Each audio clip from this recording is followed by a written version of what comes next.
Hello everyone, welcome to a new Marvel Snap Zone Premium coaching video. This one is a follow-up to what we did last week, where we got started on what is usual metagame loop. For those who missed it, this is typically how a metagame would work in almost every single game that I've been part of up until this point. Metagame always starts with proactive synergies. Either get new cards, basically we get a new environment and we have to start somewhere, and most of the time we're gonna start with the things that are easy to visualize and which don't need to adapt to our opponent because we don't know what our opponent are up to yet. So we're just gonna pick strategies that we can enforce and that we can base 99% of our choices on, because that's the only thing we have to work on, to work with. Then we have what I call unbalanced counters. These proactive synergies are about the only thing you're seeing out there because they are the only decks available. And in order to profit from the fact they're extremely popular, their popularity is inflated because they're the only around at the time, we're going to have unbalanced counters, which are decks which are clearly out there to beat those proactive synergies, but which don't really make sense from a global point of view. And once more balanced decks come out, these unbalanced decks usually disappear really fast. Then we have the balanced counters, which are decks that can function in a more global environment, but they still pack some of the best cards against the proactive synergies. For example, currently is an example of the current metagame was we started with Ella, and then we all played Leech when it came out, but we played it in Electro Ramp and these kind of decks, and it didn't work so well. Or we actually played it in Ella, and the goal was just to beat other Ella decks. And now we have Git cards, which is good against Ella, but it's actually a balanced deck that can win against a variety of other matchups. And then once we're at this point, this is usually a point where the metagame is, well, I'm not going to say balanced because these balanced counters can be very dominant, but this is where we have seen like the three big faces, and it can either go to under the radar proactive synergies, because when you run balanced decks, you can't cover everything. So naturally, you're going to pick cards for the decks that you think are worth countering, which means there are certain decks you're not covering, and we can find those decks, we can benefit from them, and some of the time these under the radar, like, I don't know, for example, Phoenix Force or Shuri Sauron, these kind of decks, they can rise for a little time, be extremely good, and then they'll be adapted against and disappear again. Or if these don't show up and bring some diversity, we just wait until a card or a balance update changes things, and then we're back to proactive synergies based on the new card or the balance update that was given. Last week, we started working on those concepts, and the goal today is that everyone had to come with the deck and place it on this map and say why they picked it this way. So they had to position themselves in the metagame and explain their position and why they think their deck makes sense. I also have one. Well, actually, I don't have one. I just picked one from the upcoming Conquest tier list.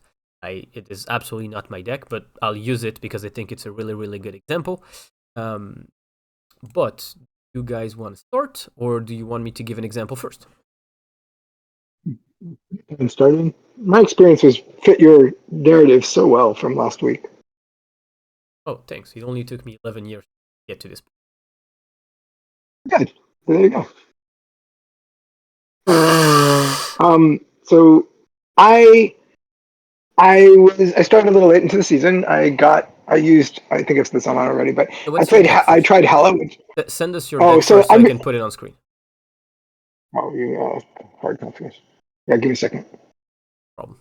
It's nothing super complicated. But you don't have to do anything complicated. Like, as I said, if you believe we're in the under the radar part, like, you could come up with like Phoenix Force, Shuri Sauron, Ella Tribunal. Like, usually under the radar proactive synergies are extremely simple decks. It's just you realize that, hey, the card that counters me, nobody's running it, so I just have a good deck. It just takes a little bit of discipline that when that card actually comes back, you have to tell yourself, change your losing cubes. Yeah. So this is what I mean, like I said, this is not super surprising. This is where I settled on. It's in the chat. All right. Oh, nice. Yeah. So Okay, tell us. So I started off with Hella, and in the first, like, within 36 hours or something like that, playing pretty minimal, like while I was eating and random times. I went from 70 something to 95. In the 95s, and then during that climb, I started with the Modoc Hella list, and then I found that I wasn't beating the mirror, and so probably because I'm just not as good a player with Hella, so I switched to the Corvus Hella list, and I found that I had a lot more outs, and so I was able to win more matches. And then that's what got me to 95. I kind of got stuck there, and I think that's when I started to see some of the Darkhawk stuff, and kind of hit my ceiling. Ended up switching back and forth to a couple different things. I tried some stuff with Sage. I tried it was a little bit like the Good Cards deck, and tried some other Loki. Tried some other like Quake stuff. Ended up plummeting, kind of bouncing around the high 80s, low 90s, and then kind of kept finding myself getting beaten by either. I started noticing less Hella and more other things that I couldn't. That a lot of leech that would take me out and stuff like that. So then I thought, well, maybe I thought about our lesson last week, and I thought, well, where's the percentage of the meta we're in? And now I'm seeing less percentage of Hella and more percentage of other stuff. So I said, well, what plays a random deck better than anything? And I switched to Loki, which I think I played pretty well. And started on Loki, and that easily, I climbed out of the low 90s, back into the mid 90s, got there, felt pretty comfortable. And then I added the Mobius in, because so I could beat the meta. Beat the mirror, and finish out Mr. Negative, which I was seeing a little bit of, and a couple other things.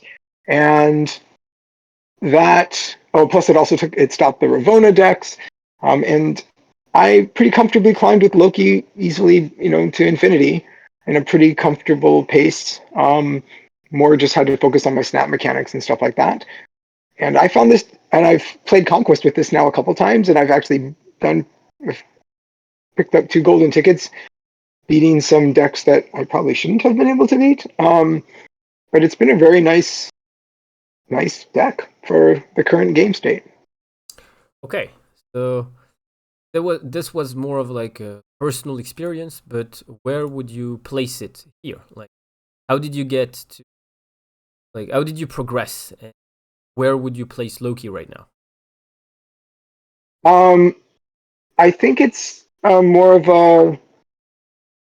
I guess trying to understand the balance. I guess it falls under the balance counters, since you're using.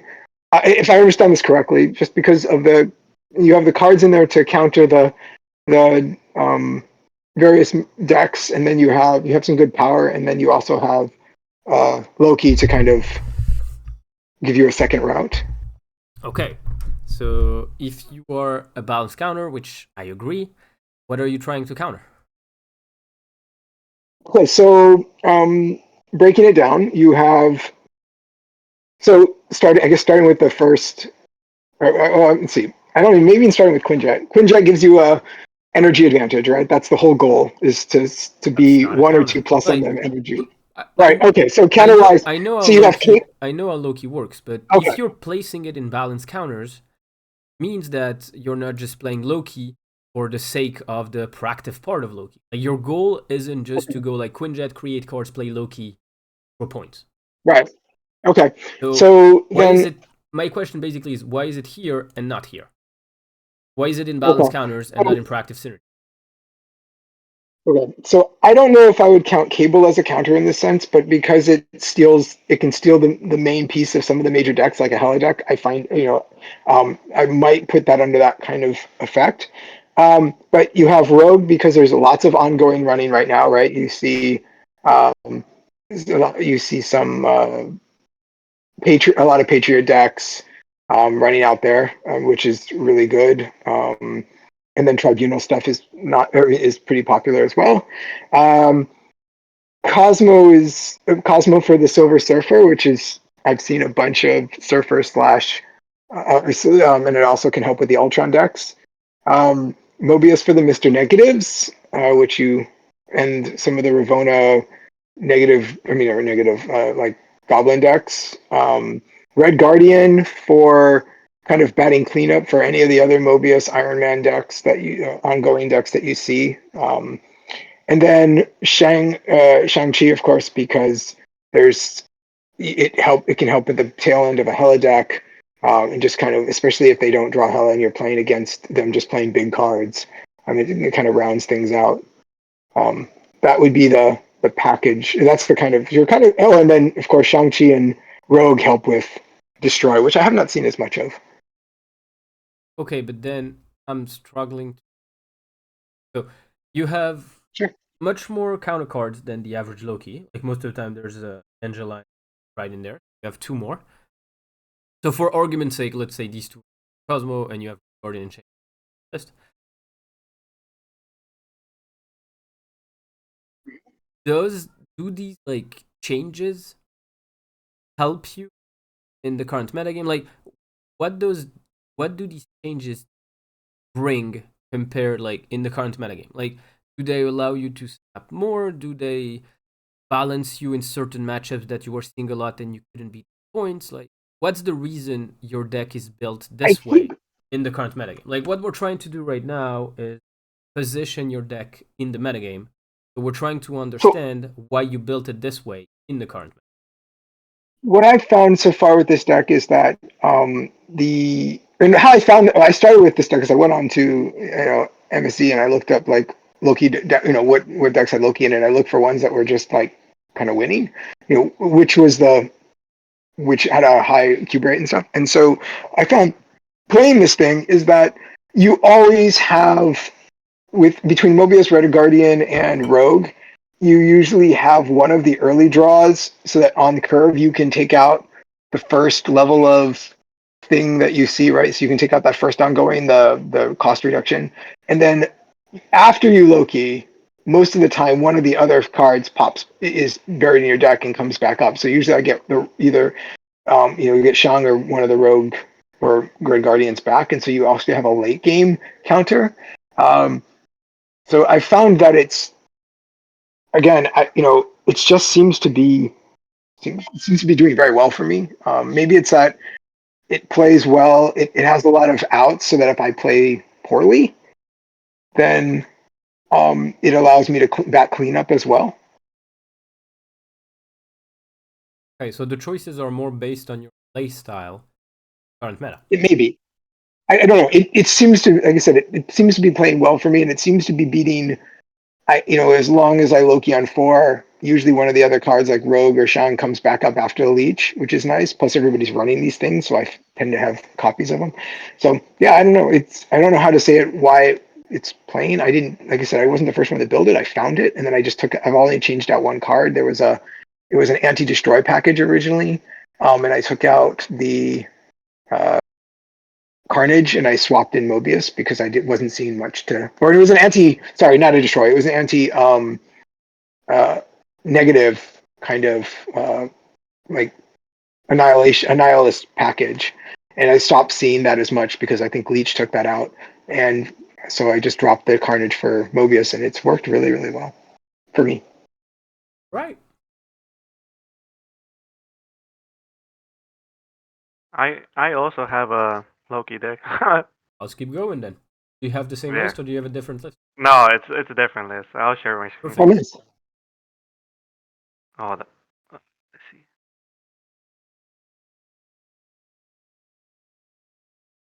Oh, you're going for sure. Yeah.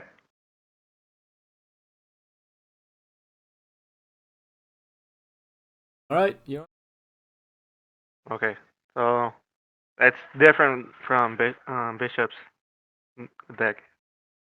I do have Rogue like him for the ongoing, like the Claw or like the Dark Hawk. But I have the basic Angela, Kitty, and Elsa build for like points. All right, but right now you're describing your deck. Where in the metagame are you putting? I think I'm in productive synergies. Okay, so first step. Yeah, I'm still in the first step. Okay, so question is why? Why do you think it's the Why? right way to play? Right now there's right now the whole meta is just Blink and Leech. As far as I seen, like there's still like people testing out like what's meta.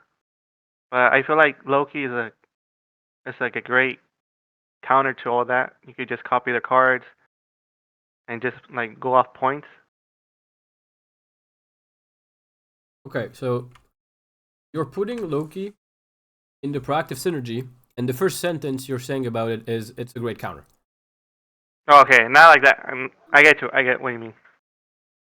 I mean, it's just like not like you're not countering it. You're just like copying the cards. Is what I'm saying. Trying to mean. I mean, it's not, you don't have to run like 5 counter cards to be a counter deck. Yeah. Like, it's more like the question is, are you running Loki because it's a proactive synergy and you're just playing Loki against everyone and you don't think there are that many counters in the game?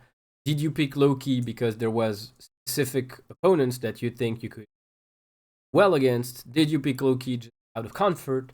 Like, what we're working on today is the reasons, trying to understand why are we making certain choices.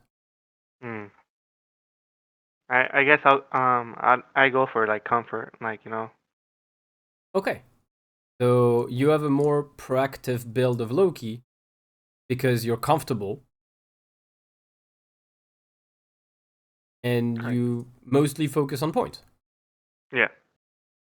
Okay, that doesn't necessarily make it a proactive deck and still be a counter. It's just you think the core synergy of the deck is the counter. Like, you don't have to run counter cards for a deck counter. Mm. Like, Mhm. for example, if I pick an ongoing deck, there's a really big chance I'm gonna have Cosmo in the deck. But it's Yeah. not because Cosmo actually wins me some games against unrevealed decks that I consider Cosmo a counter card. Like, I just play Cosmo because I don't want to get Enchantress.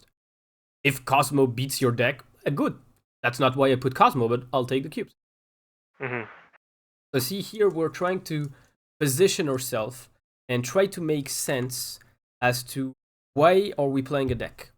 This way, when the reason disappears, we also have a signal that we should change our deck. So for example, you told me like Loki is really good against the good cards decks because you just copy their cards and go off on points. Okay. Yeah. But that means if the metagame changes, your deck probably needs to adapt as well because you picked your deck based on the current metagame. Mhm. See what I mean? Correct. Yeah, I get you. All right. Government? All right. So my view is that the meta Wait. right now. Which deck am I Oop. putting on screen? Well, I'm going to talk through the first three really quickly. Let's go to the fourth one for the on-screen. Okay. The new idea. Yeah. So yeah, it's the surfer one. Okay. So my sense is that the meta right now is split between a lot of ongoing strategies and especially a lot of leech. I wanted to try to find ways to play around leech. I had some older ideas, so I had a Loki deck as well, similar to what the other folks are running. I don't have Rogue. I do have Mysterio to try to get Mockingbird down earlier. Just trying to use that to also fill lanes for Elsa benefits. But I started thinking more about how to try to get around Leech without just going ongoing. And so I was trying to think of what about Patriot decks that almost count on you getting leeched in order to squeeze out extra points, or just if they don't have leech, play normally proactively. I had let's see, and what I hoped was something of an anti-meta Patriot going. I was starting to toy around with something like an Electro non-reveal, which is just big cards like She-Hulk, Scar, Red Hulk that just don't care about Leech. What I ended up, and it's the Isn't deck that just on. evil? Yeah. I mean, it wouldn't be a Silvermint deck if I wasn't trying to recreate an idea worse. Okay. So yeah, it's Ivo, I guess. Yeah. Fair enough. Actually, yeah, I'll put a pin in that for later. What I ended up with here is thinking, what if I just try to hide? What if I still play an on reveal deck, but I hide some core components behind Invisible Woman? I'm not seeing like enough Cosmo right now to be necessarily worried about it. We'll see about that. So the idea is you could stack Invisible Woman, Surfer, Absorbing Man all on one lane. Then you don't care if somebody drops Leech because Shaw ignores Leech, Nocturne ignores Leech. Gladiator still has points benefits. In case you do face an ongoing, Scrawl is maybe a counter card. Although I'm not convinced by that. I think maybe Rogue or even Echo could be useful here. But the idea was to play a deck that you could play straight, proactively just for points. But knowing, or at least hoping what some of the opponents are, you could play around them.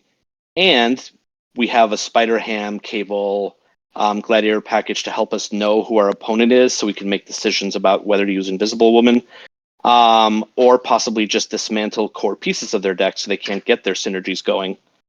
So I think this is still a balanced counter because, Surfer is a solid, not exceptional, but solid mid-range deck. But it's one that you would only play in this variety in a certain meta. Can I ask? Have you Yeah. tried, since you're playing Invisible Woman and Surfer? Have you tried Killmonger in there behind Invisible Woman? Yeah, Killmonger is an idea that we've bandied around. It has a Nebula target, right? Den was chatting with me about this deck a bit earlier. Ultron is what I was thinking about. Is that it behind Invisible Woman it decimates Ultron? Mm-hmm. Yeah, this is if I was seeing more Ultron right now, that would Yeah. be a obvious counter. But I'm also seeing some versions of Kazoo, ongoing, still Yeah. needs his Ant-Man to be going. Like I But could actually pretty easily persuade it to drop Killmonger or throw Killmonger in. The question then is, all right, you need to really know who your opponent is early, because if you're still counting on Leech, do you throw the Killmonger behind the Invisible Woman? You can, but then all of these are this is going to be tricky from a tempo perspective. This deck, but I could yeah, easily be persuaded to throw Killmonger in there. Yeah, maybe even over, I don't know, Nocturne. I'm not sure. We got options. Gladiator. One of the All right. I'm sorry. What was that? or Gladiator. Gladiator Oh. with the hella melee, Gladiator can be like a mess right now. So Mm-hmm. Yeah. All right. So now we have to answer the big question for the big question. Very very simple. How does your idea brings you? Mm. So who Mm-hmm. wants to go first? So you all placed in the balance counter, which I think is where we are in the meta. I would have loved to see some of you go one step further, go for like an under the radar proactive synergy, like I don't know, a Phoenix Force or something wacky. For example, this deck. Evo. Yeah, for example, Evo. Um, this deck dominated Conquest apparently this past week, and the idea is pretty Mm-hmm. simple: that if you expect Leech, throw all your on reveals early on, and then you win the other lane with Professor X. And if your opponent doesn't run Leech, important to note this was Conquest, so you have information one. Then you can keep all your flexible cards such as Sage, Wolfsbane, etc., and build a really big 6. Mm-hmm. So this was the idea. It was just like it just looks like a deck that's able to throw cards because they're not expensive enough. You can just throw them before leech happens, or on the reverse, because they're cards with potential, you can just keep them and maximize their points on in the match. I will say as an aside, Cannonball just feels really strong lately. It's a card that's been growing on me a lot. It is very. I think I have to learn to play it better. So. All right, back the question, because positioning yourself in the middle, knowing why you're playing a deck, building reasoning, that's all nice and cute. At the end of the day, what we want is cubes. So, the big question is, how is your idea bringing you cubes? So, Bishop, you were first. The goal is to answer this in one sentence. You have one sentence to tell me why your Loki deck brings you cubes and why you think it is the right choice currently to win as many cubes as possible. I think it wins me cubes because it's extremely flexible. Okay, take it. Judai, you were second. Oh yeah, you were streaming, so. Yeah. Okay. Do Yeah, you got a little fuzzy there. Can you hear me? Hello? Not really. Sounds like there's something between the microphone and you. Give me 1 second. Oh, that was Oh, me. there you go. Yeah, that's good. Oh, and he's back. oh, hey. Oh yeah, I just wanted to. Is it better? Yeah, you're good. Okay. Do you want me to share my screen again? Dan, Well, if you, yeah, if wrong button. Yeah, if you want, but otherwise we remember it was a Loki. Okay. Yeah. I believe mine. I get the cubes just by points, the point differential. Okay. The points and then copying them. So you're beating most of the deck you're seeing on points. Yeah. Okay. Silvermint, how is your idea bringing you cubes? All right, I guess if I'm more of the counter deck, it's bringing me cubes because I have good decisions, or I have good information to snap at the latest on turn 5 after I see if turn 4 dropped, something for an ongoing or a leech. So by turn 5, I should know if I've got the ability to play around them or not. But because of Spider Ham Cable or just the possession of Invisible Woman, Surfer in my hand, I can potentially snap earlier. So I'm winning cubes by surprise, playing around their strategies. Right. And says, "Tell me in one sentence." Silverman says, "Hold my beer." He had a lot of commas. Hey, yeah, I was going to say, semicolons are my friend. Okay, so.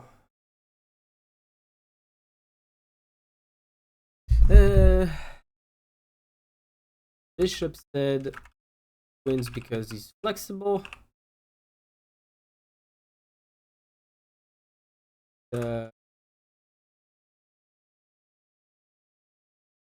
Points.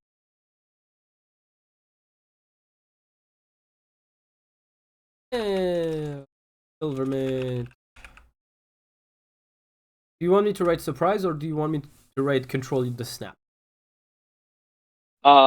Surprise, because I think that it's almost more of an under the radar proactive. Like they don't understand, hopefully, that my proactive deck will still work. Oh, I want to. All right, surprise. Exactly. All right. Well, get ready to defend your idea because now it's time for some gameplay. Who's going first? I can go first. I'm fine with that. Right. Right.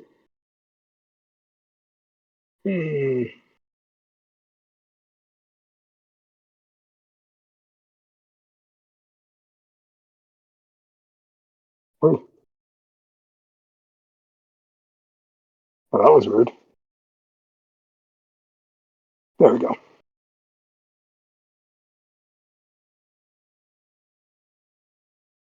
Are we playing on ladder or conquest, or does it matter? Ladder.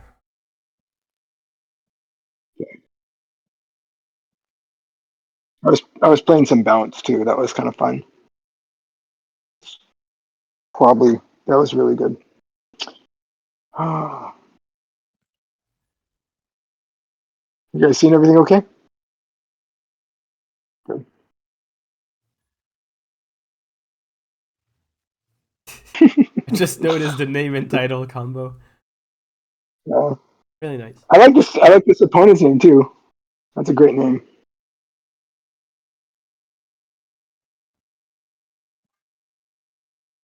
So I'm going to announce what I am. Do that quite often.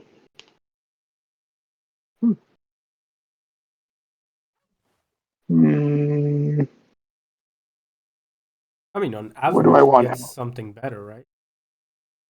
Yeah, I'm trying to. Yeah, I mean, we have Loki anyways, so Well, I mean, the only worst thing that you can get points-wise is card, but you have Loki in hand.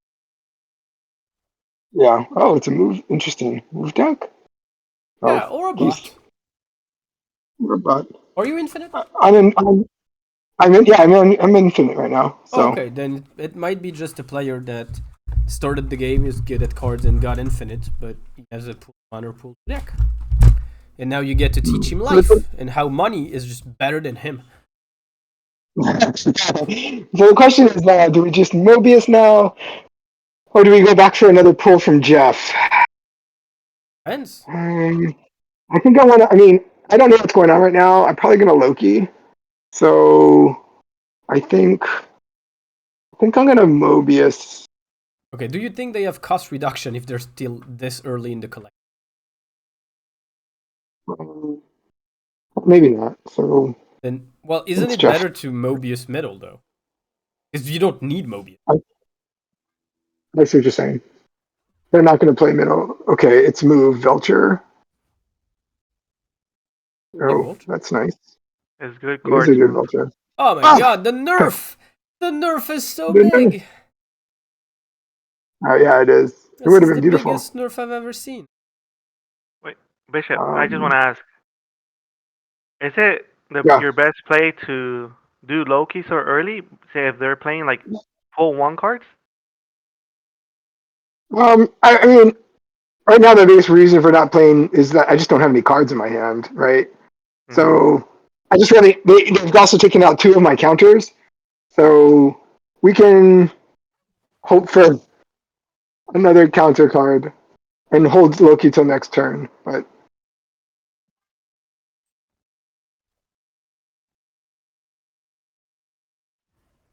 hmm, well, I think I'm going to lose Quantum Tunnel.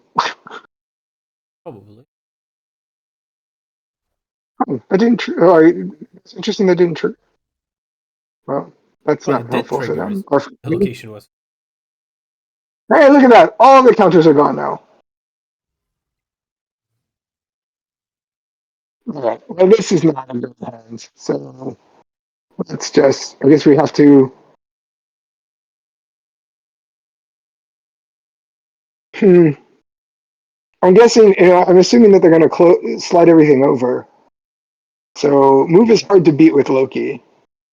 At this late, I think. Uh, well, it seems like a retreat, honestly, but we'll Well, play you out the told hand. you The told question. us your deck was based on flexibility. Yeah, it seems you're being out flexible. Yeah. So we could try. I'm going to try this. Keep in mind they can actually move cards to Quantum Tunnel. Right. So, well, I think trying to pick off the Cosmo is probably decent, but I don't know what the. I think, like you said, I feel right now I'm kind of the Quantum Tunnel definitely screwed up their play. I mean, made it harder to predict their play patterns. Well, they didn't So snap, this is so probably. Yeah, no, they haven't snapped yet. Ah, I am Iron great. Man. That's the worst place to put that. well, it's not like you can Let's see Loki. what we got. Oh, Oh, perfect, Mr. Negative. yeah, that's what we need. How much points is on that? Oh, well, Yeah, I think we have to leave because we have not enough to win there. That goes back through, so we take the retreat now. Well, it So depends. Do you want to risk 4 cubes? This is another reason why I don't play Mockingbird. It's just that sometimes you don't play like the cards that you draw from. Your drawing cards, like Cable and like your other cards. So it's still a 5. So that's why I'm like, oh, I'd rather not I play that. agree. Like if we look at it for now, it works. The balance counter got beat by an under the radar proactive synergy. It all works out. It's crazy.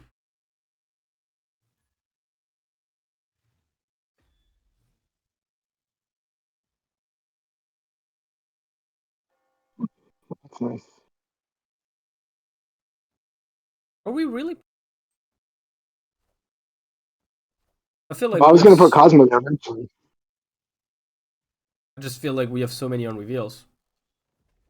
Yeah, no,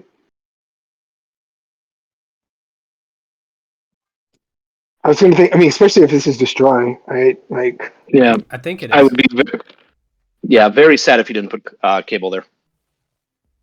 well, yeah. Yeah, but that's the Get rid of thing. Death. Against destroy, you want priority. Oh, Now you know what it is. ooh, I think I want yeah, Snap. yeah. Why do we want? Whoops. Wait, Because I have Cosmo, and they're going to destroy this, or try to. Um,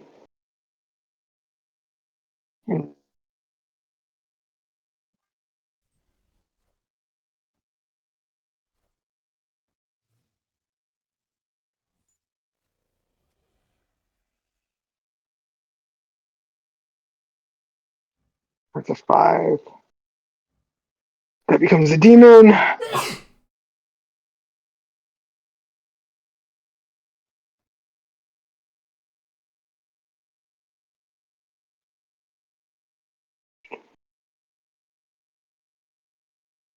Hmm. The demon's good, but I don't have to feed it. I mean, you don't have to. So I think I can just play this alone and get a 2/5. I mean, I have to give it a card to chew on, right? The Nico. But I can just play this just as well and have more flexibility, I think. No, it's And I think Golden Rogan. the thing you have to decide is more like how low do you need Mockingbird? I put this there, maybe. Go into the danger. depends. Do you plan to Loki?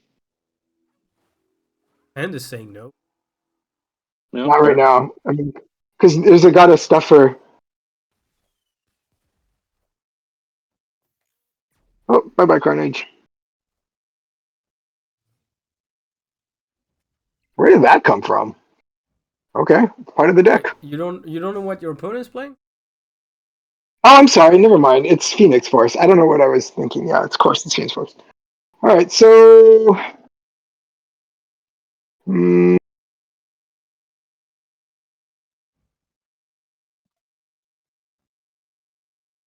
I think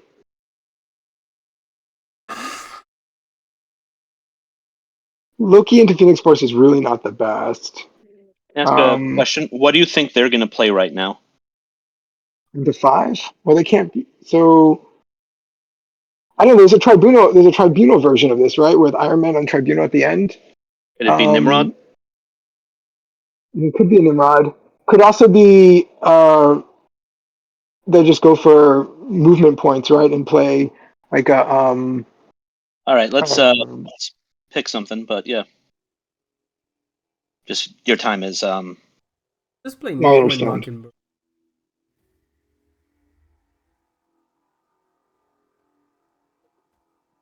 And they're playing Deadpool. They don't have that much space in it. They can't just play a million cards. Like Deadpool and There's the Phoenix Wolverine are Force. already cards that typically deck, so Oh, I didn't think of. Oh, okay. I forgot about that. They have the Carnage powered up. Doesn't do much, but oh, okay. So it's tied on the left. no. They can move that. Oh, they can. That's right. Yeah. Okay. So not a lot of great last turn here. So it's either Loki for I don't know what the final card would be in this deck. I just don't. I haven't seen Well, cards that we haven't seen Venom. probably know are in the deck. X20, Venom, Venom. Human Torch. Yeah. Then it's the big cards, like maybe they're playing Tribunal, maybe they're playing Zola. With Deadpool, they could be playing Taskmaster. Shuri. They could be playing Destroyer. Warrior? Yeah. Yeah. That would be weird. Can we do something I've seen some of it. which is... Oh wait, because you want a Red Guardian to the... Because otherwise I would I was thinking... I would have moved Jeff to the right and played Mobius. Because you remove the... I mean, I can do... You remove the risk. I can do this. Yeah, that works. Right. I mean, the Carnage... I think that's where the Carnage is going to end up, right? Oh, they just retreated. Okay. Victory. Okay. Well, for now, flexibility works. You played a difficult matchup and lost. You had your flexibility work out and got 2 cubes. Play one more. Okay.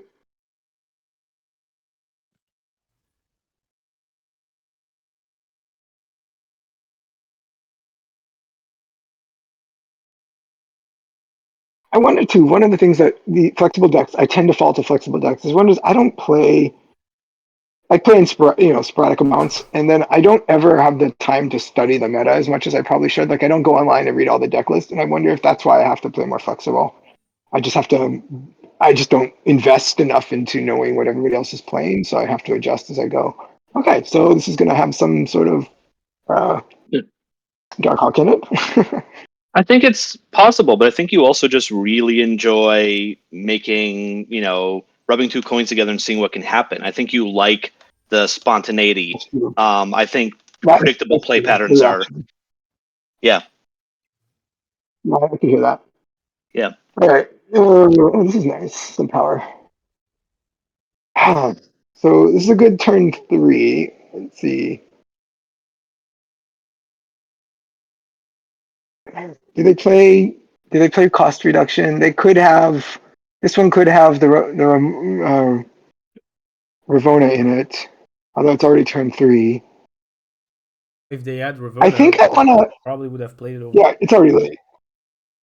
So the question is, I think I want a cable here over Mobius. Question is why? Just for cards. Just for cards.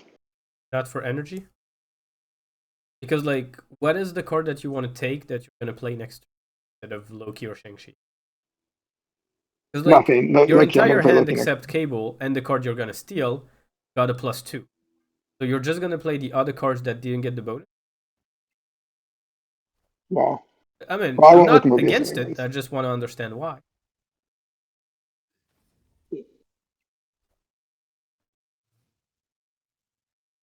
Oof. So here's a good question: do you ride this out for one more turn, or do you and Quinjet Loki next round, or do you sit still? And if I play here, I'd have to play Loki, so I'd play just Cable alone, or I could play Quinjet Cable now. Can't play Loki. No, I can't. That's what I was asking. Like, which would you? And I guess left here, I guess, to counterbalance that. I mean, if they're planning to drop Darkhawk there. Yeah, then I can hold my rogue, but I have to play around the armor. Yeah. I don't know. Because if Darkhawk shows up there, I have a 50% chance of getting it. I mean, you can try Cable Quinjet if Yeah. with Cable left. I don't think you're gonna win middle, or at least not with Cable. Oh, there's the rock slide.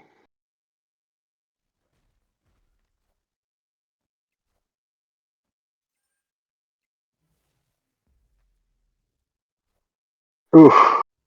I got priority, which I did not want.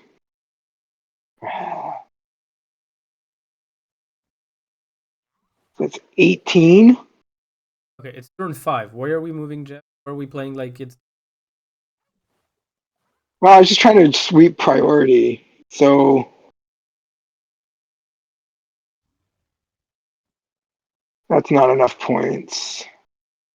So I think this center is I think this on the one drop is good. Well, it gives me it closes up the Hella lane. It's the only place I can play it. It unfortunately is possible to get Shang-Chi'd. Okay, if you call Obsidian, what's the only thing you're gonna do next turn? Like Rogue and Cool? Yeah, roll Coulson next Why turn. don't you go Coulson now, get more information, and then decide? Okay. And Coulson, I want to lose priority, so Coulson center. You'll maintain the same You priority if you do it right. you lose priority. Okay, you lose priority, but you also lose a ton of points because these 4 points are probably completely useless. You Or know like they're gonna that. play something. You don't have to move that Jeff. They're Yeah. gonna play cards.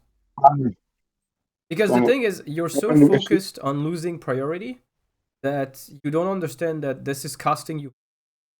Like, unless you're gonna win middle, all the cards that you're putting in the middle are completely useless. Right, I understand. Ugh. Okay. Huh. Well, I have 2 little points now to win.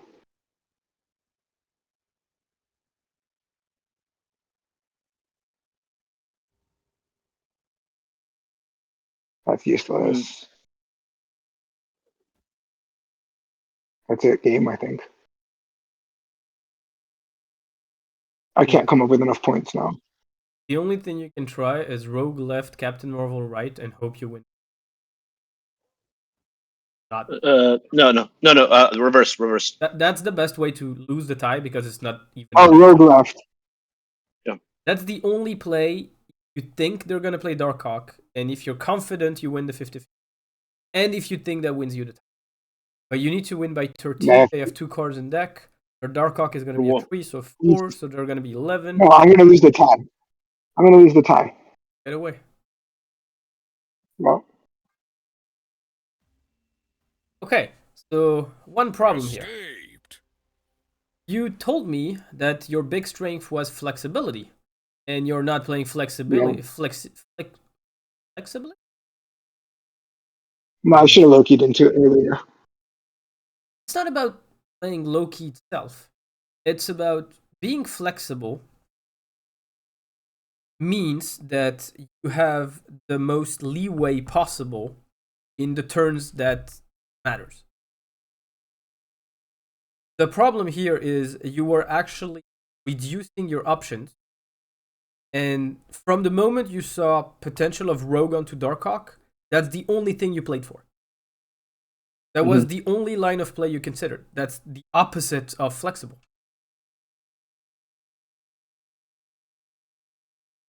Well, But you should keep it in the back of your mind, for sure. And you could even consider that's the best way to win the game. But if you sacrifice everything else for it, then it's not flexible at all. And for example, when you were trying to move Jeff or like play Kunstone in the middle to lose priority, all right, but you have to count how much does it cost to lose priority. Here, to lose priority, you were willing to sacrifice a Jeff to a lane that you fully know you were not gonna get back because on your last turn you were gonna attack left. right. And the whole concept of being flexible is to play non-committal points during the course of the game so we can adapt when it matters. Through reducing your options, you also reduce that ability to adapt, actually. Like you narrowed your options up to the point where it was, my opponent needs to do exactly this, and I need to do exactly this. Okay. All right, next up. Playing next. I guess I'll go with my other Loki. Go, Judai. Go.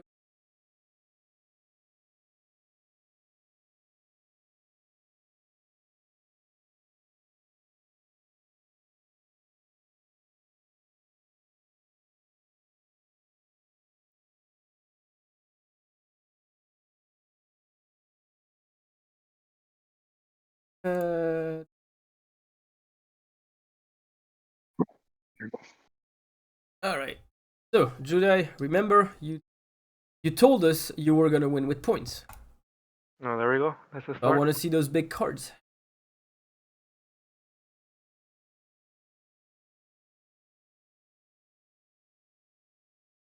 Hey, 4-0. I see points. Happy. Criteria met. Let's just call it a day.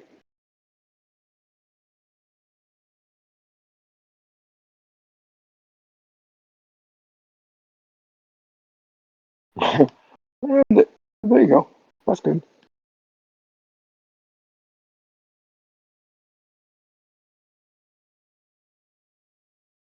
Okay, at which point are we going to consider snapping against an opponent that passed 3 turns? Okay, I just had to ask, but you don't have to do it just because I asked. You got it. Plus, you have the cage. Another question: why Which are is we really not good. playing a cool or a Luke Cage for energy purposes? A Coulson and okay. No, you're right. I mean, we have Quinjet. It's the biggest card in our hand. He has a sausage. I guess this is Hella. Yeah. Nope, that's Dazzler. No, what the hell? Okay, do you know what Dazzler meant? Yes, it's an ongoing Patriot. Okay, Yeah. how do we beat that? You just like a lane down. Okay, I would go. Yeah. Do you want to go left? Maybe. Where do you Aren't they think not they're going to play? gonna? wait. Let him think first. Sorry. Plus after. Yeah, my bad. Well, I'm pretty sure they're not gonna play here. Yeah. As well. Feels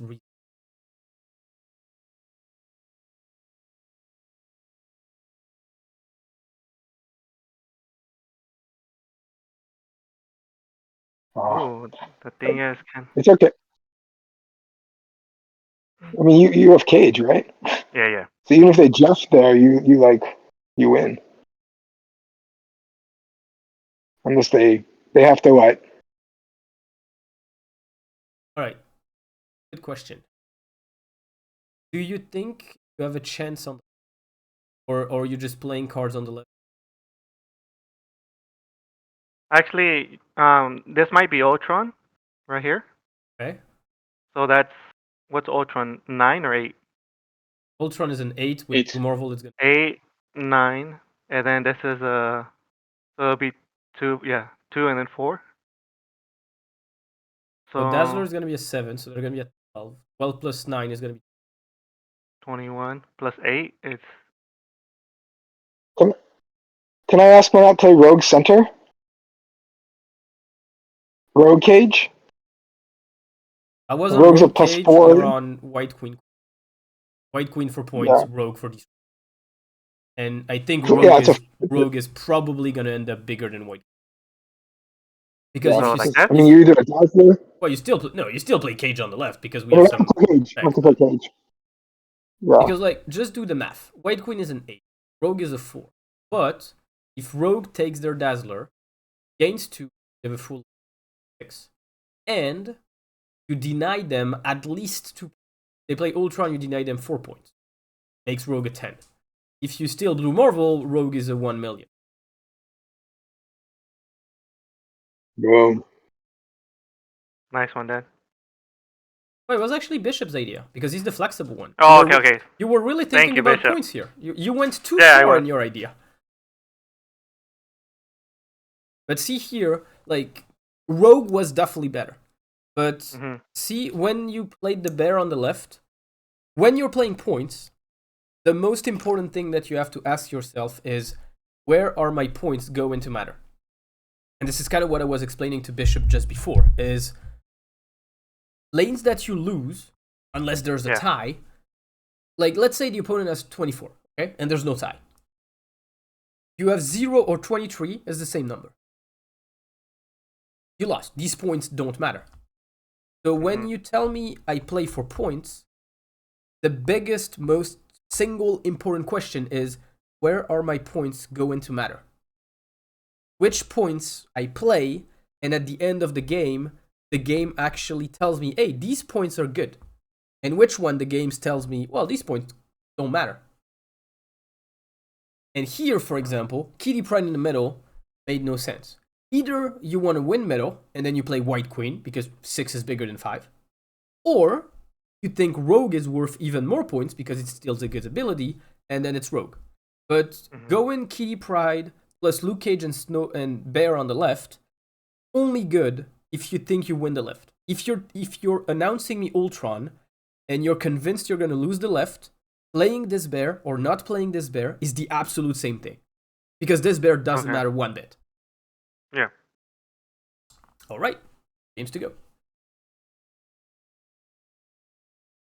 And by the way, I love bears. No offense to any bears out there. Like, they're my favorite animal.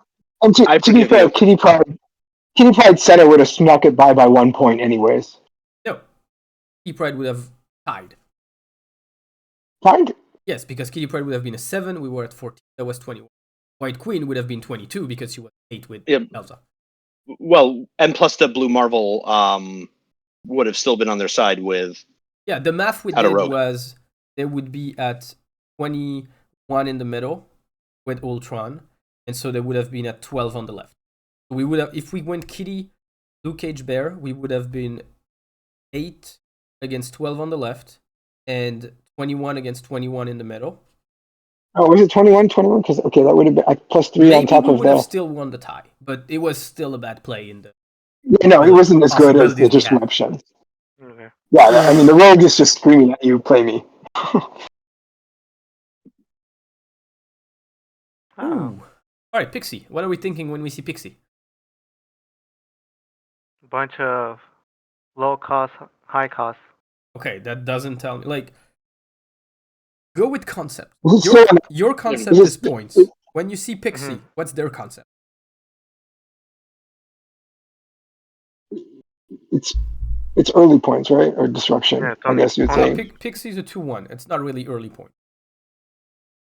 So I think in a nihilist is what I always think about when I think the Pixie decks right now. Okay, but it's Judai's game right now. Yeah. Do you want us to not answer too? Well, I want Judai to answer first. Okay. Or, if he needs help, we can then help him think. But if we constantly give the answers before he can think, he can never, like, work on his reasoning. Fair.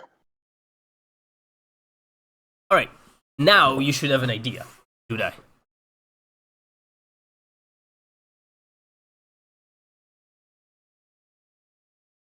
Like, do you think they're a disruptive deck? Do you think they're a points deck? Do you think they're synergies deck? Like, what do you think they might do in this game? No, I think they're a points deck, but I'm just trying to figure out if I want to... Yeah, okay. Better. That's what I was trying to figure out. Well, it's simple. In one case, points are on the table. The other case, 2 points are in your hand. So if for any reason you don't play this Kitty Pryde, lost 2 points.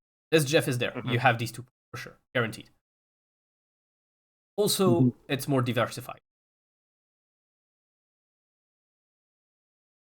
Damn. So is there a Pixie like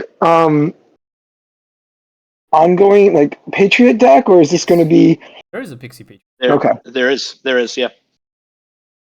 Okay. So what So we have I to think don't. about? Yeah, think about which lanes you want to attack. You told me you were points. Points means you're gonna develop and win 2 lanes. Which 2 lanes do you? Right now, the only thing I feel I could focus on is left and mid. I feel like giving up right. All right. But I don't know if I should bear and then get more points, or because I'm afraid he's gonna get points as well. Obviously. I would either Luke Cage or Red Guardian. Luke Cage if you want to play it safe, or Red Guardian otherwise. Oh, you wanted to trigger it again to get points? Yeah, I was thinking of getting more points. The problem is next turn you're gonna probably feel obligated to play. Or if you do this, you have to play in the middle. Because the problem is next turn you're gonna have 6. So you won't be able, because you played Kitty in the middle, you're obligated to replay Kitty. Otherwise all those points that you built And that's kind of the problem. Is I think it would have been better if you played something else in the middle, or like kitty left, and took the points on another card because you can still move Jeff. Okay, I get what you mean. Because right now, like, you really want to go 3+3. I mean, you don't have priority against what we think is a Patriot deck. Of course, you want to play Rogue. I mean, it feels obvious. But you're forced to go Rogue plus Kitty Pryde. Like, you have zero choice. Because you have invested so much into this Kitty Pryde, not playing it makes no sense. Can you Rogue center Red Guardian left and try to clip off anything that they play? Like, because this is going to be, I don't know, we don't know if they have a Doom that's low points or, but I was just wondering if you could hunt both ongoings. The problem with this play is, think about the fact that your opponent already won the right. Why would they play flip? Right. Like, that's true. Why would they spread their bets? Like, if I'm them, I'm just playing the biggest Ultron in the middle, and I'm like, hey, I got 8 on the left. Do your thing. That makes sense. So I think it has to be. Oh shit! I meant to retreat. My bad. Oh, okay. It's okay. Yeah, to me it was Kitty Pryde middle and Rogue left if you were to try it. No, yeah, I meant to retreat. For some reason, I got confused with this and this. No worries. That's okay. I mean, you wouldn't have won anything. Yeah, that's why I was like, I'm not winning this. Might as well retreat. Yeah, and there was the other consideration is we haven't seen any Pixie card. So like they were ahead. They had a lot of information you didn't know about. The only thing you had for you was no Rogue. But see here, you kind of did the opposite of what Bishop did before. He announced flexible and he committed to something. You announce points and you're trying to play flexible.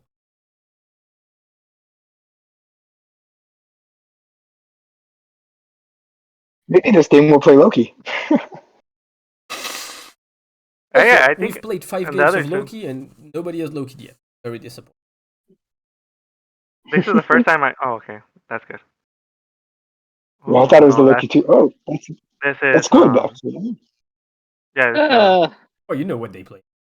Yeah. It's good and bad. They don't have Corvus. Yeah. It's good. It's one of your worst matchups. It's bad. Yeah. Yeah. Yeah, it's really bad. The question is, should I just bear that and see if I could hit something?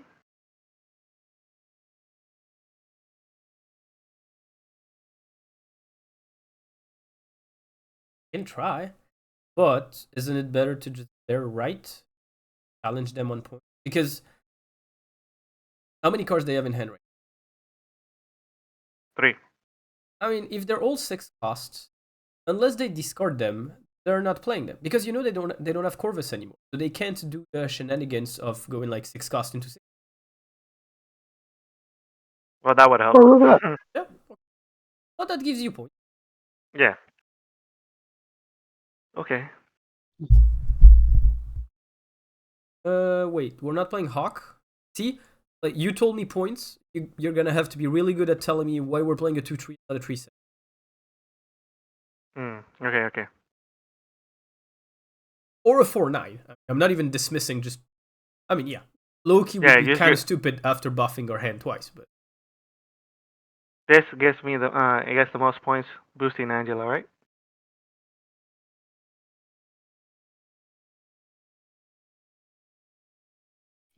That's interesting. They still have 1 card in.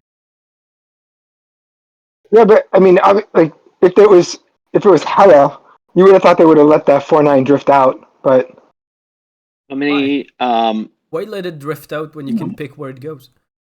Wait, can we check how many cards they've discarded real quick? They discarded 3. 3 now. Yeah. Okay, I'm just trying to see you.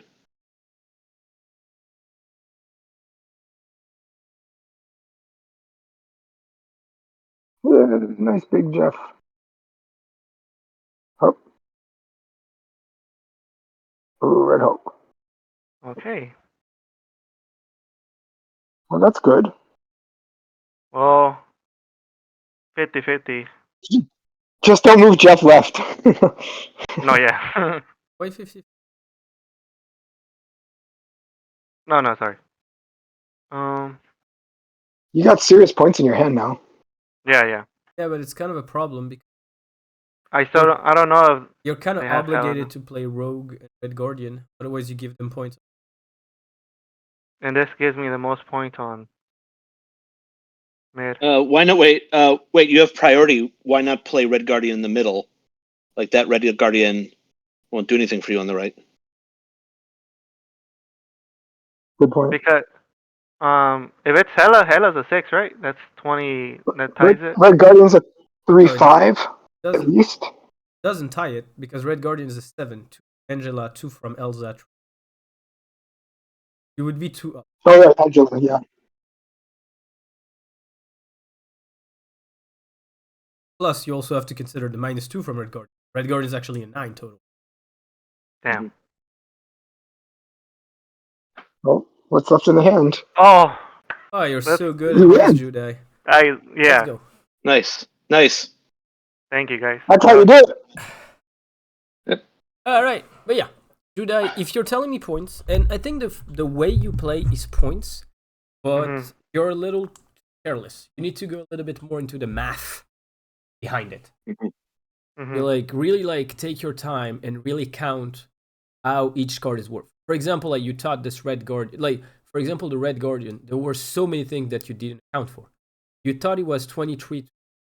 You thought it would be a tie, but you only accounted for Red Guardian buffing Angel or Elsa. I don't know which one. You forgot one of the two. You also forgot the fact that you get -2 to Jubilee. And then you also forgot that if Ella is in their hand, it's been there enough that it got buffed by Wakandan Embassy once or twice. It's never a 6. It's an 8 or a 10. Mhm. Like, when you're playing points, you have to be really good at math. And if you're not really good at math, you have to be really, really slow because it's not difficult math. No, yeah, I get you. All right. And Go ahead. I was gonna say, and if we'd played the Rogue in the center, we wouldn't have lost those 2 points, so they would have been at 25. We would have Yep. been at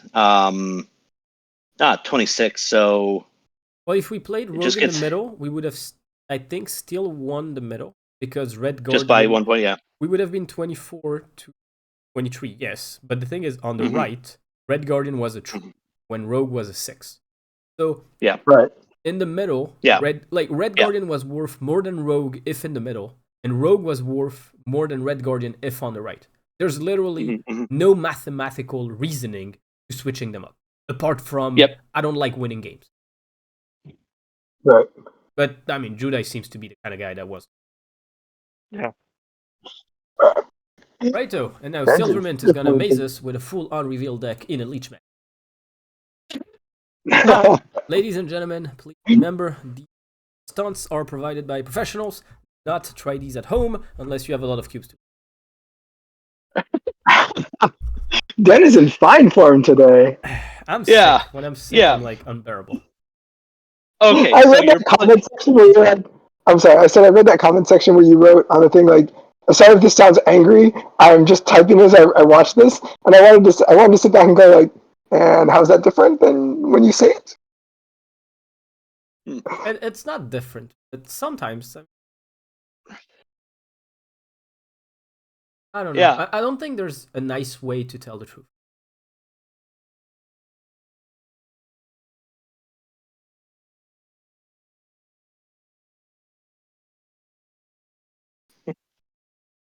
Hey, Dan. Discord had enough. Like, oh, you're too. Yeah. No, it's clever. You already played the most effective counter card against me possible, which is reminding me that I'm playing Surfer in a Leech meta. But like, hopefully that's Hey, what's going to get me cubes. We'll You see. said it's the surprise. Yeah. Also, All right. remember that of the three, you're the one who said your deck wasn't done, and there were things that you were. You're gonna have to be even more laid back and considerate with the impact of card in your deck than the other. I agree. So, for example, I dropped the Nocturne for Killmonger. I like that. Just watching the games we've seen so far today. I'm using this for data. Right? Right. I'm still see. convinced Sarah should be Hope Summer. Mm. It's just that when you're running 4s, if your goal is to go 4+3, Hope Summer's just better than Sarah because she gets buffed from. Yeah, my only question is whether or not, if we're trying to use our invisible woman lane as much as possible, we're setting up a situation where we can't actually use hope. But Yes, and I would answer then have a choice depending on how you draw. fair. Okay. I think cable middle, just in case I draw brood. I mean, just ask yourself what's worth more, cards or energy? Oh, that's actually. Hold on, that is actually a decent point. This deck doesn't really cheat. Although, if I'm trying to avoid leech, for example. Yeah, I don't think there's a good answer. I think there's a choice, but I don't think there's like a clear 100. Because you don't know what your opponent is. Because you don't know what your opponent is playing, so you don't even know if you can win Asgard. That's true. Yeah. And if you play around leech, your silver is already gonna get leeched. Oh, that's interesting. Oh, that's really good. So I'm tempted to just throw Killmonger right. Yeah, I mean, it depends on. I mean, there's not a lot of Shang out right now. 12 points seems pretty good. Okay, because I see US Agent and I'm like, I can. Maybe it's a little. Maybe it's a little. Well, I mean, it's a whole. It's good. Worst case, it's an 8s are good. Well.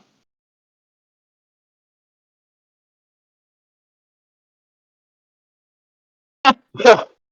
Okay, Well, that's intriguing. Let's pause for a second. What deck is running Killmonger and Iroh? I'm gonna confess I haven't seen it. I haven't seen Iroh. Killmonger and Iroh. Would it be a good cards version? Would it be a good cards version? I mean, first game and Silvermint is losing on the surprise element. I mean, Killmonger is one of the best cards in the game points wise, right? Especially just value for value often, especially in a meta where there's a lot of 1-drops. And then Arrow is the surprise factor, but it's a good solid 5/9. Okay, Silvermint. So I would. Can I suggest something? Oh, sorry. Yeah, sorry. Go ahead. Can you go Invisible Woman, US Agent? Next turn, you can Absorbing Man behind it. He'll have the energy. He'll be able to copy. No, that doesn't work. US Agent, Invisible Woman, in that order. Oh, yeah. Then you just hide only Absorbing Man, and if Surfer is the last card that you play, he'll copy Surfer. You'll get the -4, but you'll get such a good bonus and +3.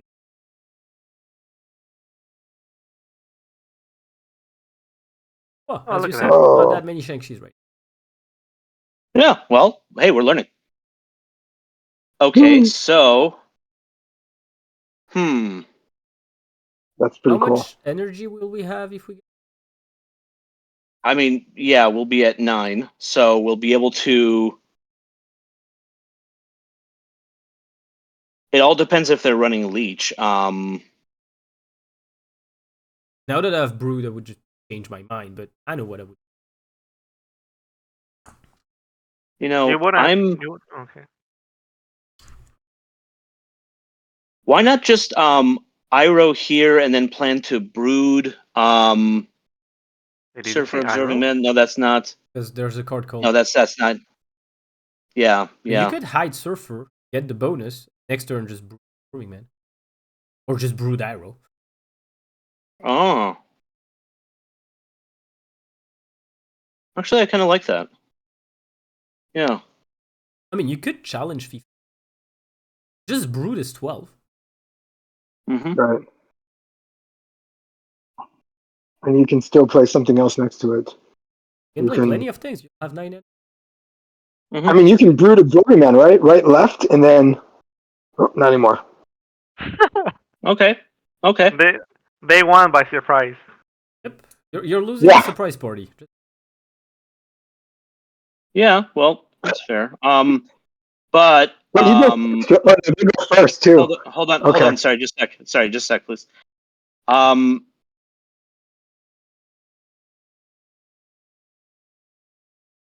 let's see, we just don't have a lot of. The only 3 we have there is Surfer, so 9 is super beatable is the problem. So I think I retreat that. Wait. 9, 11. Oh, still I think it's beatable. Oh, it's beatable. I don't think it's that easy to beat with just 1, 2, and 3. I mean, all they'd need to do is drop like a Red Hulk, I think. Okay, and then you win because you have US Agent on. You have location. US Agent. Yeah. -4. Okay. They needed to beat 11 with only 1, 2.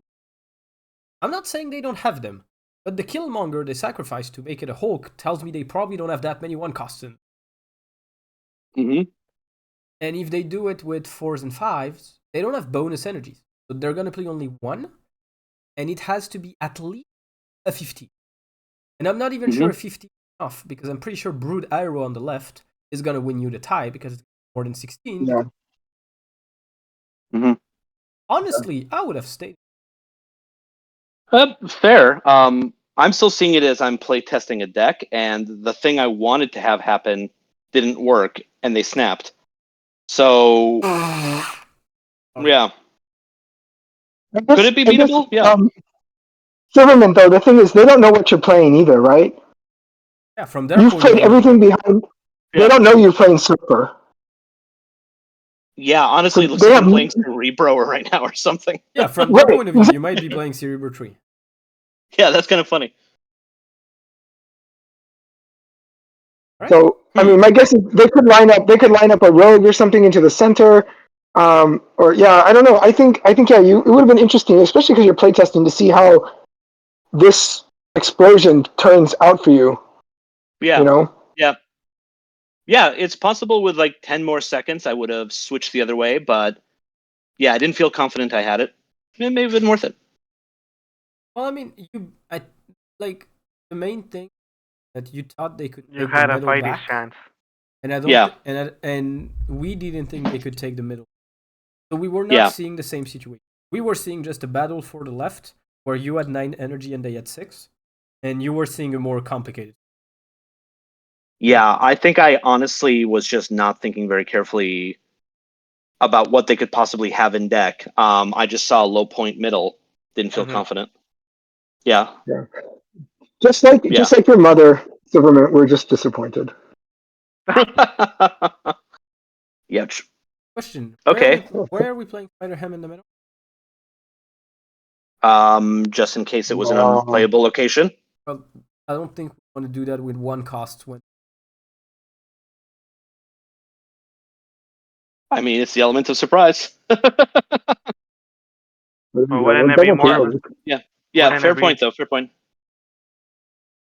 If you want to Wouldn't it be surprise them, if you want to surprise them, you don't want to play Cable on the right, unplayable. Yeah, I don't.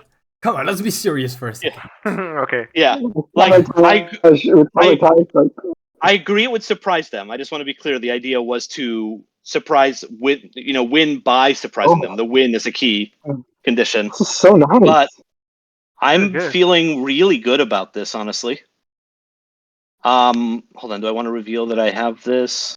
Wait, why not? I just want to hold on. No, sorry, that was a misclick. I just want to maybe play Loki better than Loki right now. Like, yeah, like I love this. I mean, yeah, hold on. Do I want to snap? Your call. Yeah, I kind of want to.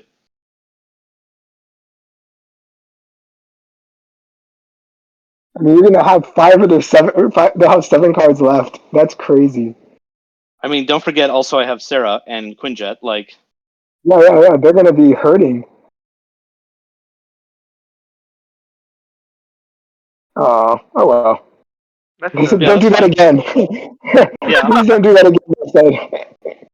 Oh, if I had Absorbing Man right now, that'd be funny. So they've got 1 more in their hand. They could Loki this turn. Let's go back to playing our deck. I think Shaw can possibly contest the right.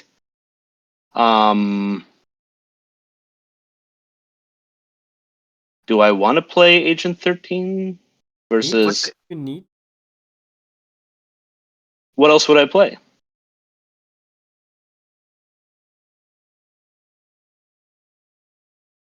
probably show, and then I would play Agent Turtle.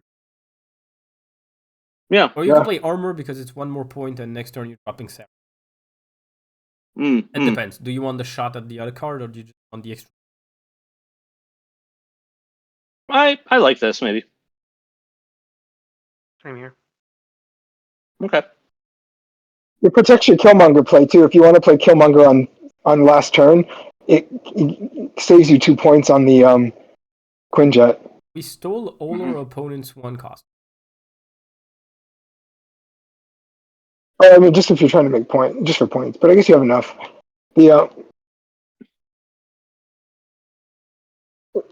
So is there a downside to? Wait, hold on. Let's not be silly. Let's play Sarah. U.S. agent could be on the. Okay, wait. So they're going to low key. Can they come back, especially if they don't have the Quinjet? Can they come back and do us better? They don't have the benefit of countertage. You don't want to play her left and not clog your mid? Let the man finish his I mean, thing. there's a bunch of there's a Cosmo there. None of my on reveals are going to go there. I'm going to probably but you could play put a primarily. Gladiator. Or, I mean, you could just for points or whatever. I would just play Sarah left just for the sake of lock yourself. Yep. What if I want a U.S. agent there? Don't. Okay, fair. Fair. All right, fair. I mean, look at your hand. Your next turn is very likely 3/3. Not gonna. I mean, you could U.S. agent there, I guess. Or super spell. Yeah, let me think. There's going to be some math here. So, okay. Click on that dino. I definitely want to have server. Sorry, click on the dino. Okay. Oh yeah. Check if it's a copy or not. Okay, so Surfer, Gladiator, that's going to be 4. It doesn't really help. I could, let's see, that goes down by, this becomes a 9 point here. That's not enough. Well, it depends. You're gonna play cards from there. I would just play like a single Mystique if I were them. I would play the second dino. But... Oh, yeah, sorry, yeah. And you know where they're gonna play it. Yeah, they're not gonna play it on the right. So I'm running out, so... Not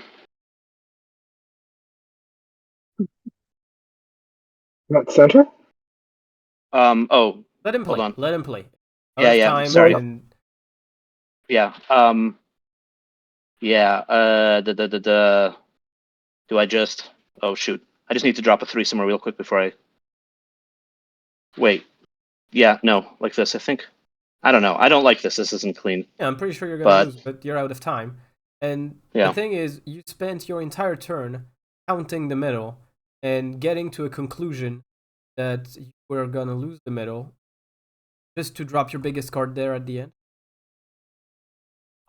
Yeah, this was just a run out of time situation. No, I think it was just a bishop telling you to play in the middle.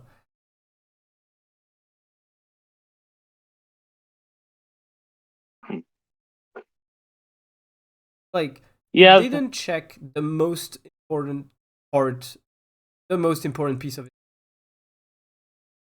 Like, the idea was, someone said, let's play Gladiator in the middle, because there's a Cosmo. They have 0 card in their freaking deck. Yeah. Yeah, I agree. It's hard to, because this was like a tough math situation. I was trying to think which lanes I could compete. No, it wasn't. You made it very simple. You managed to make it very simple. You managed to understand you were not going to win the middle.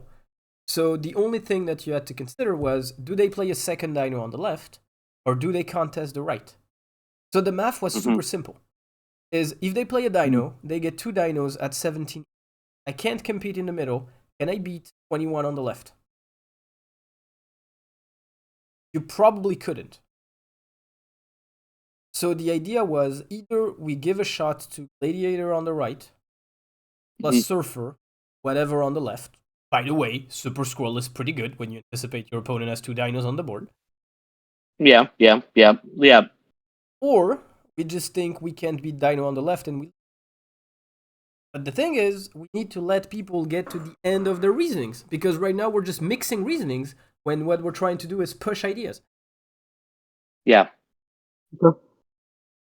Like, we don't all think the same way, and we don't all think in the same order. Like, for example, the first thing I do at the start of every single turn is I check information. Most of you work the other way. You check your ideas, and then you're going to pick the information based on the idea you want to develop. I don't think it's the right way to do it, but we end up at the same point. We just reverse the steps. But if I was constantly telling you, check that information, check that information, check that information, you would never be able to think, because you wouldn't be able to go through your own thought process. We need to let people finish their thought process, then challenge it, so they have all the information they need to answer us. Otherwise, they're just reacting and panicking because they think they missed something they don't understand. Okay. All right, let's game. Thank you.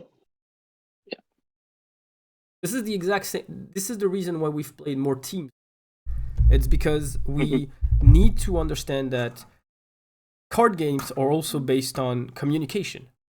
The thing is, we're communicating with ourselves, and we need to make super clear messages so we can use them and make good decisions based on them.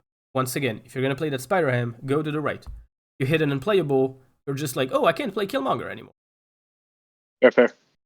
Yeah, I think I'm a bit more of a ponderous thinker. Let's see those Mobius. Than the rest. So I think I need more time to develop my Take your time. notions. Yeah. All right. There's nothing I can play here right now. That seems fine. But see here, And then you Cable said you needed get more hit by time. the Xbox? Yeah, use Yeah. that time. Plan ahead. Yeah. Plan ahead turn 3. Yeah. Plan ahead turn 4. Do it now, so next turn you don't start from 0. Fair. I mean, depending on what drops, I still think Cable on the left could be good, but it's just an opportunity. It could be better to drop Shaw. Like, I think those are my 2 options. Okay, what did you hit with Spider Ham? Hit Mobius. Okay, are you gonna do anything with discards in your deck? Dismantle their ability to play discards. Okay. Like, I don't need them for points. Okay, then now you know if you want to play Cable or not. Do you value points or disruption? Because Cable will not bring any value to you. You gotta do something, Well- timer's going really fast.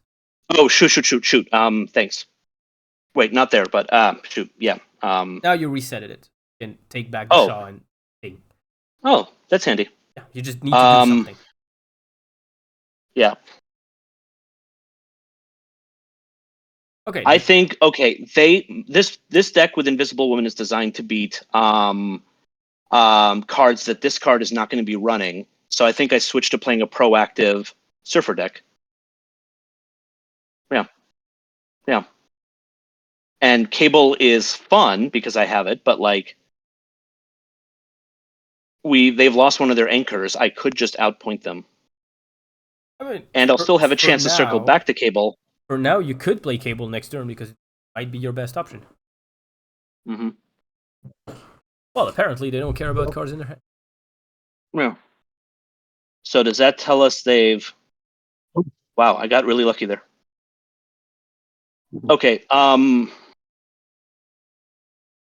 don't trust this card. I don't want to play Gladiator on the left, which I Especially normally when do. they have 2 swarms in hand. Yeah, so I think this is a solid moment to go back to this idea, just try to break their deck a little bit. I have my core pieces still. I can make good points places. Yeah. The only thing I'm thinking is I lose my ability to play a nice 2/5 next turn. Would it be nice to maybe try to kill their Gladiator?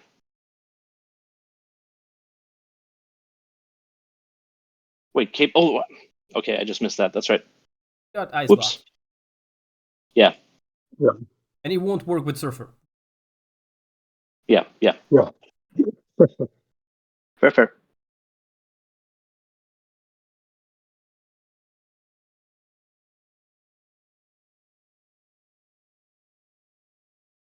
Oh, Wow. okay.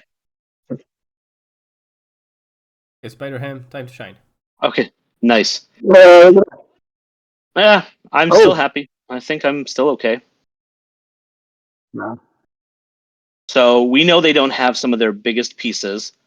They might have, the thing that worries me is they might have like an Odin. So I can hide cards behind Invisible Woman to an What extent. did Gambit, Colin, Samurai, Colleen. They're still at Yeah. 2 swamp. Yep. So we know they've got at least 6 points there. I'm never going to want to play one of their cards, I don't think. Although maybe these things. I think Invisible Woman's Surfer on the left. Just be good and draw Brood. Yeah. But see, this might be a problem with your of like a lot of you only have 5 trees. Mhm. Maybe there's not enough density. Well, you're Oh, really look good at at the that. game. Look at your road. See, when you let the men think, Oh my goodness. Okay. Does it matter which one I do? There's no way to know. For 6. It's 12 versus 10, isn't it? just in case. Yeah, but I mean, which order? Just in case they only have 1 card in their deck, so you're on the left.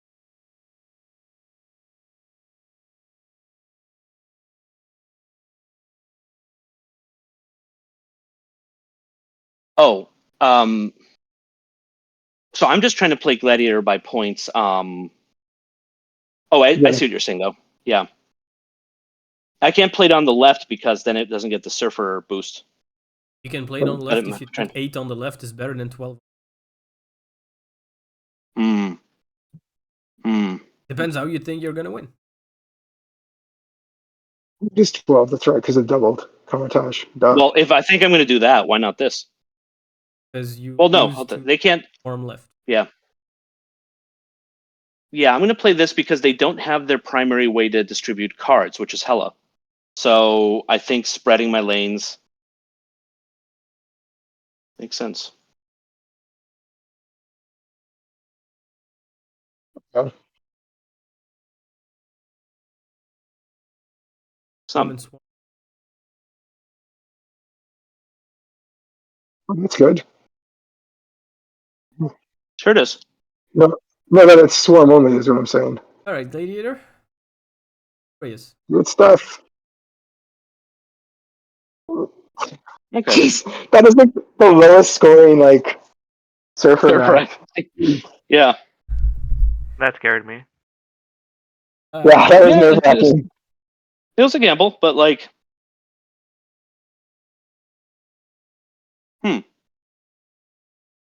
yeah,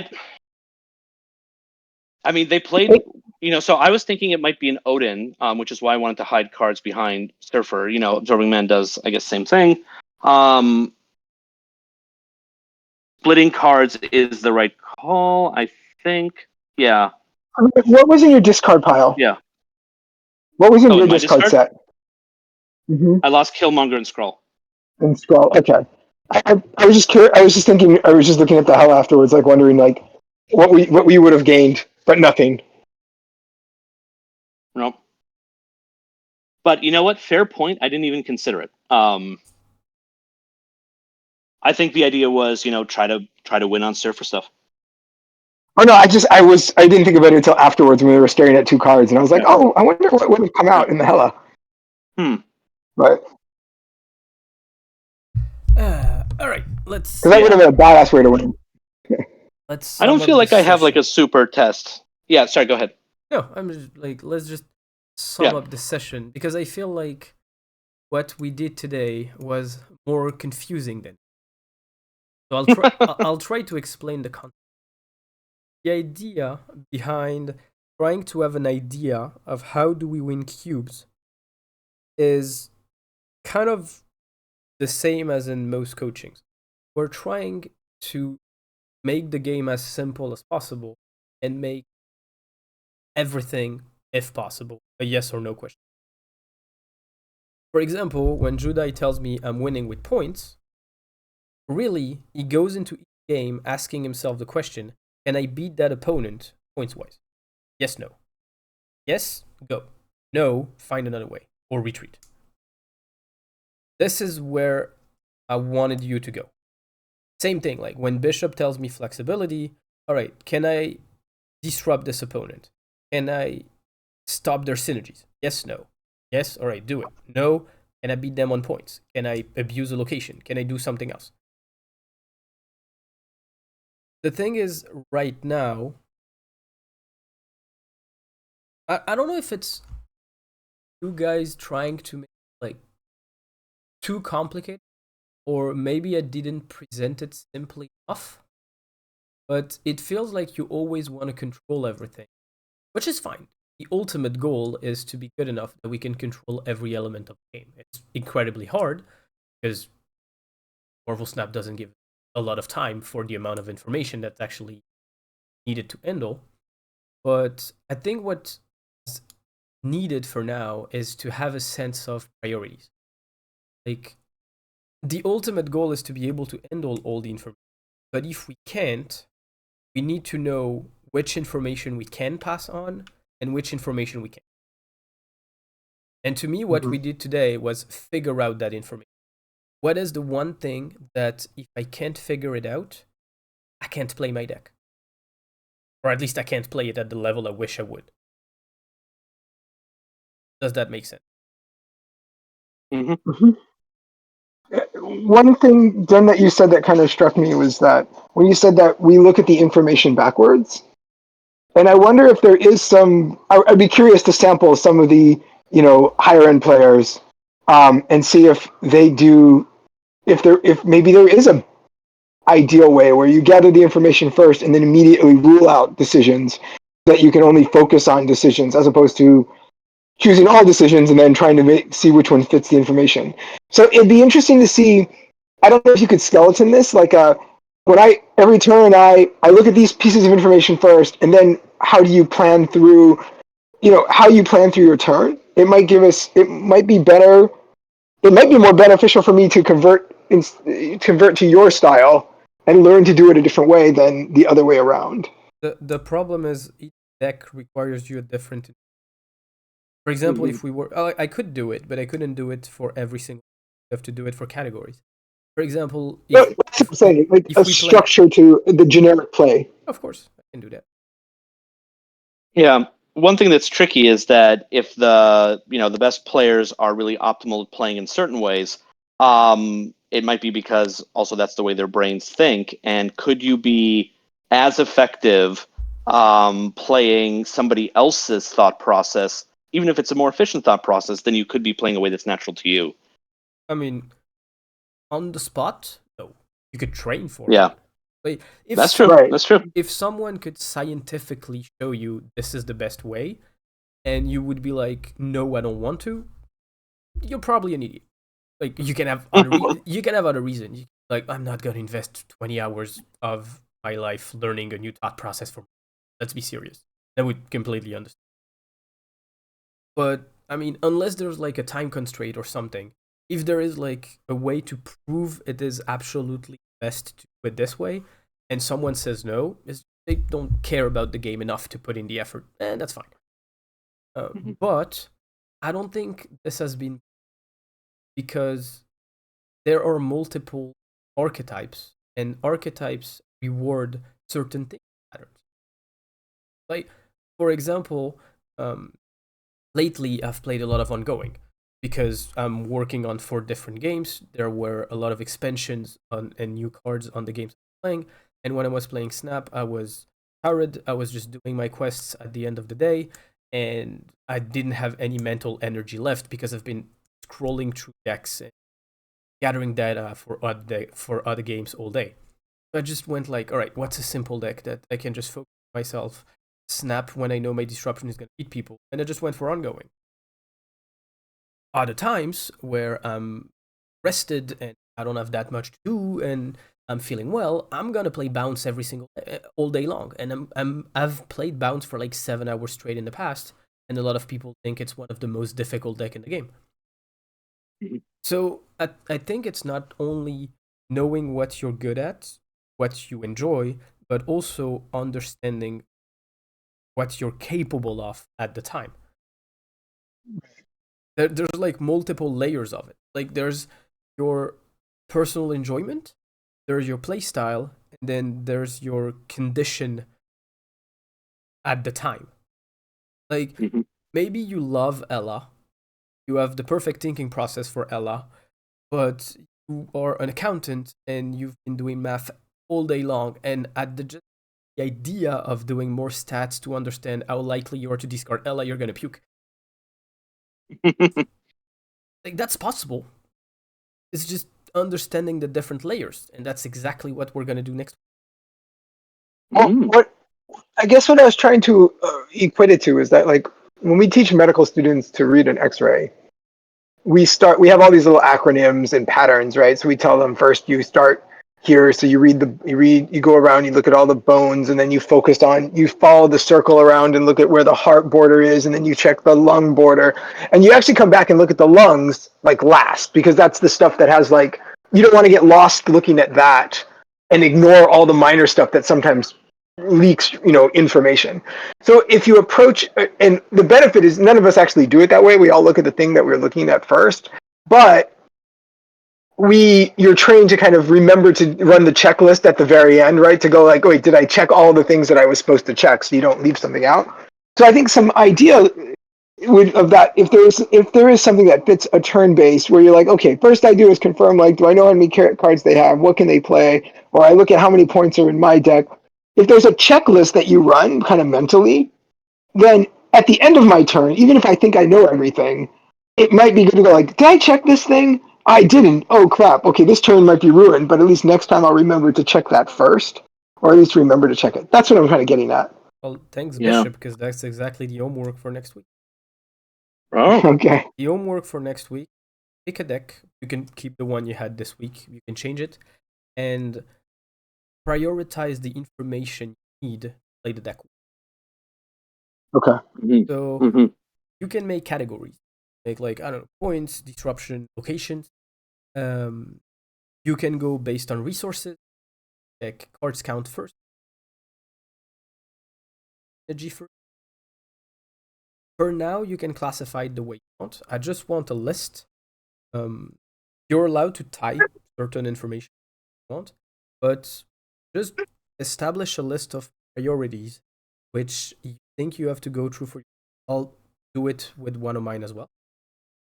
And the goal is we can see common points that mean in this with every single, and just get like a general Marvel Snap theory out of it. Perfect. Oh, that sounds fun. All right. And I'll say, go ahead. And as usual, if any help struggling or just want opinion on it, feel free to drop your list in the channel for next Sunday, and I'm happy. Okay. Sounds good. What were you gonna say? Oh, I was just going to say, if nothing else, one thing that seems likely is if your decision tree is first consider everything they could possibly do, you will run out of time. So if nothing else, that should not be and that's the first step in thinking. Way too generic. Exactly, Like exactly. The goal is, once again, we want to make it as close as yes or no as possible. So it's like, consider everything. Okay, what information do I need to figure out what they can do? I need to know how many cards they have. I need to know how much energy. I need to know what kind of deck they are. So I need to check what card they have played at this point. Then I can guess like where do they position those cards, etc., etc. So actually, this big category is just, well, I'm playing a disruptive deck, and I figure my opponent is more important than myself. So most of my checklist, I'm gonna prioritize my opponent information. But yeah, the goal is. Can I? Yeah. Go ahead.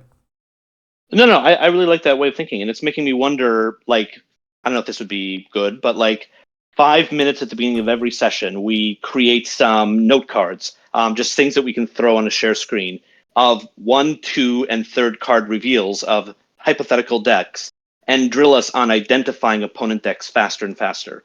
Well, that's kind of Yeah, why that's the cool. first question I ask in every single, what do you think they're playing whenever you see a card? Yeah. Yeah. But yeah, that's Yeah, that's an exercise you can definitely. It's for example, yeah, you take like I don't know if you've read the rank tier list, but tomorrow there's the conquest. Mhm. Just Mhm, look at the mhm. chart with the names of the decks Mhm. and try to guess what's in it before looking at it. It's a good call. Like just the I name. like that. Like for example, let's do it with the rank. Like we have a little bit of time. Do it with the four decks. All right. Okay. So you just look at this chart. Is it stream? Uh, Are you? I cut the stream. Yeah. You're not sharing the screen. Why would I not cut the stream? All right. Are we good? Yep. Yeah. So, Oh, it's not loading. who wants to go first? I can't open your screen for some reason. I'll go first. All right. Which one do you want? Pixie Hammer. All right. What's in hammer? We're gonna have Pixie, Mobius. We're gonna have Jane Foster. We're gonna have Thor. We're gonna have Beta Ray Bill, Odin. I think the rest is probably more flex. Okay. Maybe there's a blink in there. I don't know. Make categories. So it's good. Thought about Pixie. Immediately your brain like, well, we're playing Mobius with. You said Jane Foster. Okay, Jane Foster. Your brain said Thor and said Beta Ray Bill. There should be another card with Yeah. those. Odin, right? No. Well, it can be Odin, but there's a card that's usually with Jane Foster in most decks. They're together. Oh, it could be like a wasp, or it could even be a yellow jacket, maybe. For example, okay. So we have, Yeah, how many we good have? call. We have Pixie, Mobius, Beta Ray Bill, Wasp, then Odin. So we're at 7 right now. Yeah. I'd throw in a yellow jacket too. 8. So we're at 8. You gotta go to 12. Oh, so we're guessing the whole deck. Okay. Well, then you score points. Yeah, fair. Possibility would be maybe a Lockjaw or a Hope. Not in this meta, I wouldn't think, but maybe I'm Okay, wrong. so okay, let's work on that checklist. So you thought about Pixie part, thought about the armor part. Okay. Maybe Yeah. I don't know, like Wait, they need big points. Go to more generic things. So Okay. we could think about how do I protect my app? Think about what good cards in the card metagame work. For example, you Pixie's a 3 cost.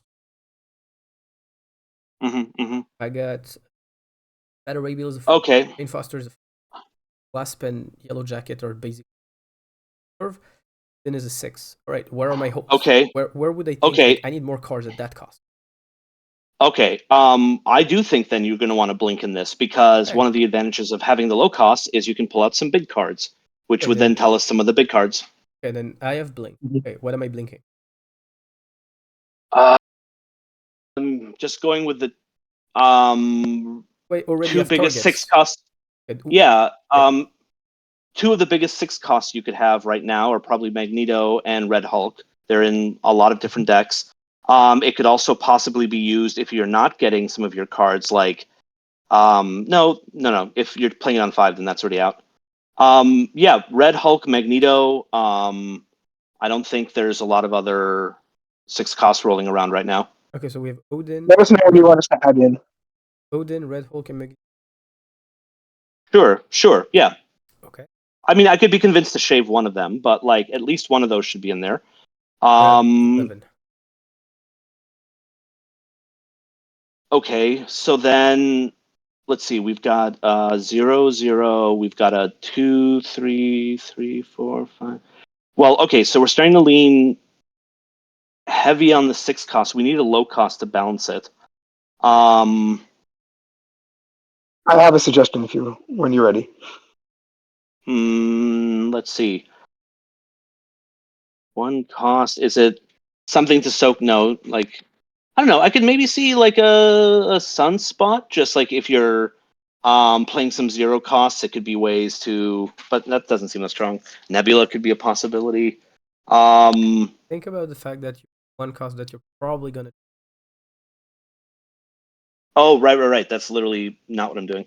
Okay, then you want something like, I don't know, an Iceman or something that's just a menacing card. Let me look at my one cost list. Let's see. No, that's not good. Spider Ham, just for information, I think could be totally solid. Maybe a Chavez. Okay, so we're at 12. Yeah, sure. Yeah. It's Echo. Oh. Okay. Yeah, but you got everything else right. Okay. It's a shame. I really like Echo in the current Mecho too. Yeah. I guess I I thought wasn't maybe it thinking would of have been counter armor. counter. Okay, did you Sorry, know the which one? deck beforehand? Or? I think I played around with a little bit of hammer control earlier, but it wasn't Pixie. I actually think that's kind of fun. Yeah, that's another good way to get 6 costs down. Yeah, that's fun. Yeah. Right.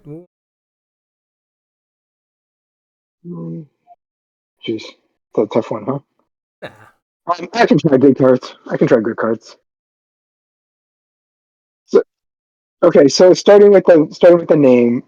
So in this meta, thinking so when you think Blink, so going to start with Blink, obviously. So you're going to want stuff to feed the Blink. So the top two for that are on 4 cost are going to be Jubilee and Leech. And then you're going to want to go higher.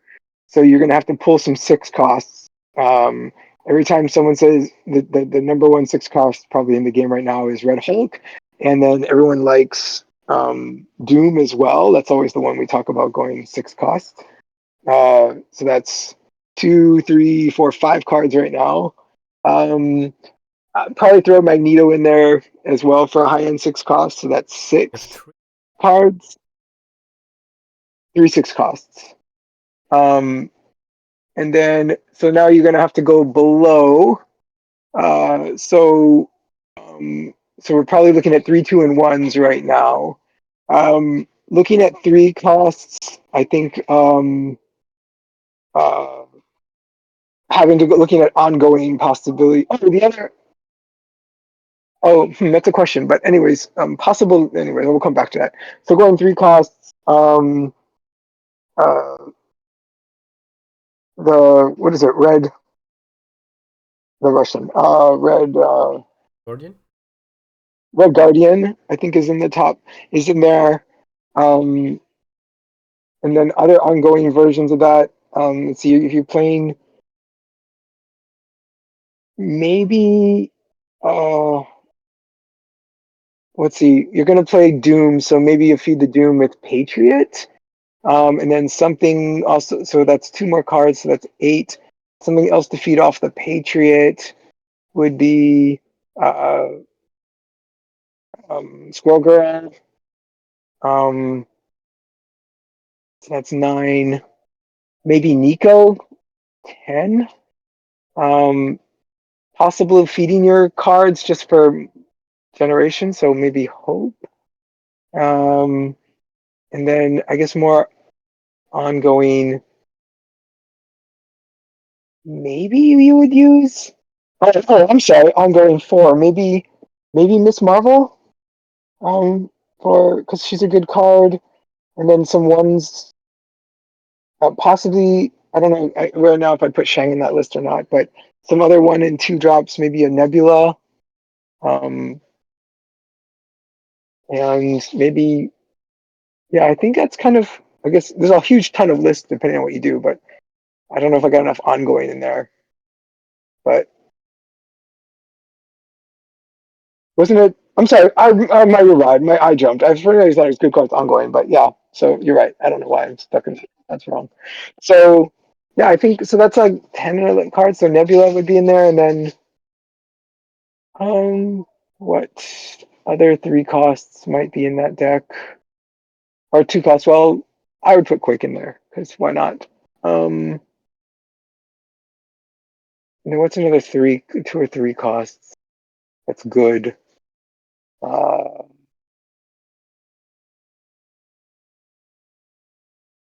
Yeah, so I think that's 10 cards right now. I'm at probably missing a couple more.